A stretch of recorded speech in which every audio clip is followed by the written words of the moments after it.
تو اپنی بیوی کا موبائل بند کروا، اور اسے حویلی بھی جانا ہوگا بھینسوں کا گوبر اکٹھا کرنے۔ علی آہستہ سے بولا، اماں وہ پڑھی لکھی ہے اور آگے پڑھنا چاہتی ہے، گھر کے سارے کام وہ کرتی ہے۔ دونوں بھابیاں ہیں نا حویلی کا کام کرنے کے لیے۔ اتنے میں بڑی بھابھی بولی، پڑھی لکھی ہے تو کیا، کام تو کرنا پڑے گا۔ علی غصے سے کمرے میں چلا گیا۔ عائشہ پریشان بیٹھی ہوئی تھی۔ علی پاس گیا، کیا سب نے دماغ خراب کر رکھا ہے؟ عائشہ علی کی طرف دیکھ کر بولی، علی آپ کہتے ہیں تو میں حویلی چلی جایا کروں گی۔ علی آہستہ سے بولا، میں جانتا ہوں یہ سب جان بوجھ کر یہ سب کر رہے ہیں، تم پریشان نہ ہو، ہم آج باہر ڈنر کرنے جائیں گے، ریڈی ہو جاؤ۔ عائشہ کچھ کہنے لگی تو علی بولا، عائشہ کہا نا باہر ڈنر کریں گے آج۔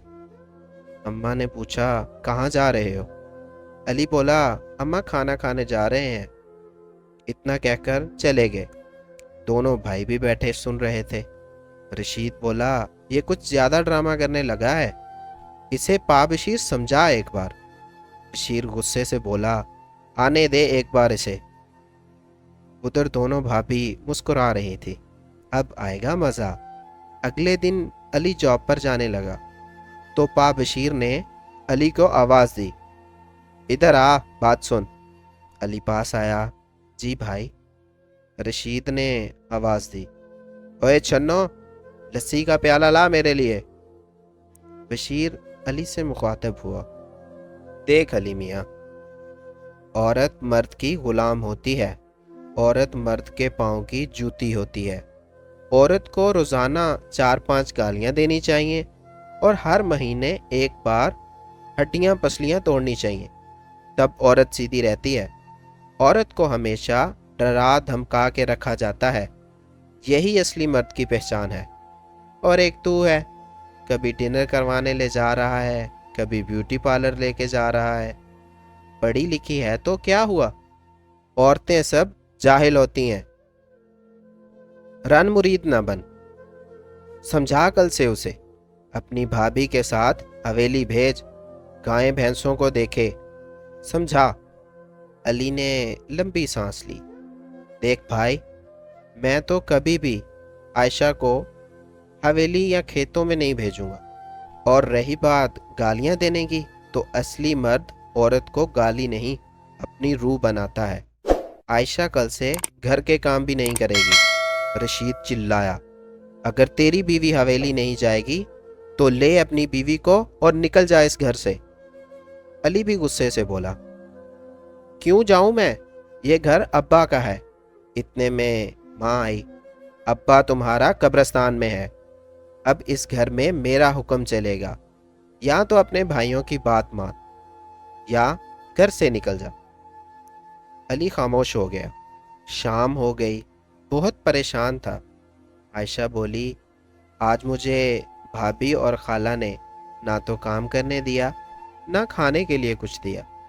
علی پریشان ہو کر بولا، میرے پاس جو کچھ تھا بھائیوں پر لٹاتا رہا، ان کے اخراجات پورے کرتا رہا، آج مجھے تنہا چھوڑ رہے ہیں۔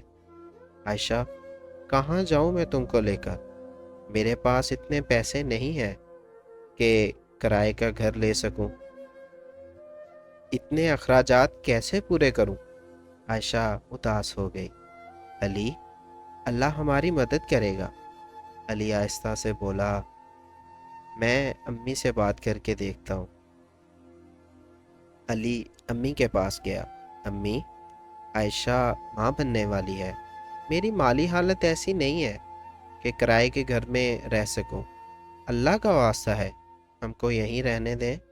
ماں غصے سے بولی، ہاں ہاں سب سمجھتی ہوں میں، اس چڑیل نے پٹی بڑھا کر بھیجی ہوگی، روزانہ جاتے تھے نا ڈنر کرنے، کبھی آئس کریم کھانے اور کبھی اس کو پڑھانے کی باتیں کرتا تھا تو، جا نا اب لے جا اسے، عیاشی کر جا۔ علی آہستہ سے بولا، امی بھائیوں کی طرح عائشہ کو گالیاں دوں، ماروں، ذلیل کروں؟ پھر میں اس گھر میں رہ سکتا ہوں کیا؟ پھر میں آپ سب کے لیے اچھا بن جاؤں گا؟ ہاں خاموش رہی۔ علی آہستہ سے بولا، امی، میں عائشہ کو پاؤں کی جوتی نہیں بنا سکتا۔ پتہ نہیں کیوں آپ کے دل میں عائشہ کے لیے اتنی نفرت ہے۔ علی خاموشی سے چلا گیا، پریشان تھا۔ جی چاہتا ہے خودکشی کر لوں۔ میں نے کاش خود کو اس قابل بنایا ہوتا کہ آج اپنی ذمہ داریاں سنبھال سکتا، جو کما کر لاتا بھائیوں کو دے دیتا۔ ابا، آج دیکھو خالی ہاتھ ہوں، اور بھائی جو اپنی بیویوں کی باتوں میں آ کر مجھے اس گھر سے دھکے دے کر نکالنا چاہتے ہیں۔ علی بات کر رہا تھا، عائشہ سو گئی تھی۔ علی جاگتا رہا ساری رات۔ صبح دونوں بھائی آئے۔ علی میاں، اپنا سامان اٹھا اور نکل یہاں سے۔ علی آہستہ سے بولا، بھائی میں جھگڑا نہیں چاہتا، میں چلا جاتا ہوں۔ علی عائشہ کو ساتھ لے کر گھر سے نکل گیا۔ دونوں بہت اداس تھے۔ عائشہ نے کندھے پر ہاتھ رکھا، پریشان نہ ہو، امی کے گھر چلتے ہیں، اللہ سب کچھ بہتر کر دے گا۔ میں بھی کوئی جاب کر لوں گی، مل کر اس مشکل وقت سے گزر جائیں گے۔ بس جیسے تیسے انہوں نے اپنی زندگی گزارنا شروع کر دی۔ دوستو، مرد خود کو اس قابل ضرور بنا لے کہ وہ اپنوں کی بے رخی پہ اپنی بیوی بچوں کی ذمہ داریاں اٹھا سکے۔ میں یہ نہیں کہتا کہ رشتوں سے نفرت کرو، لیکن یہ رشتے بدلتے دیر بھی نہیں لگتی۔ علی نے جو کمایا بھائیوں پر لوٹاتا رہا، اور آج خالی ہاتھ مشکل وقت میں تنہا رہ گیا۔ خود کو اس قابل ضرور بنا لو کہ اگر ایسا وقت آئے تو اپنے پیروں پر کھڑے ہو سکو۔